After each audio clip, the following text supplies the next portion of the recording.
Hello everyone and welcome back. In today's tutorial, I'll show you how to uninstall TCPView from your Windows computer. TCPView is a portable application from Microsoft Sysinternals, so it doesn't require a traditional installation. Because of that, uninstalling it is quick and easy. First, make sure TCPView is completely closed. Next, open the folder where the TCPView files are stored. Select all of the files in the folder. Then right-click and choose Delete, or press Shift+Delete if you want to remove them permanently. If the files were moved to the recycle bin, open the recycle bin and empty it to completely remove TCPView from your computer.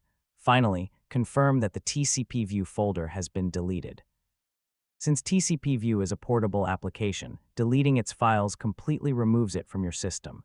And that's it. You've successfully uninstalled TCPView from your Windows PC. Thanks for watching.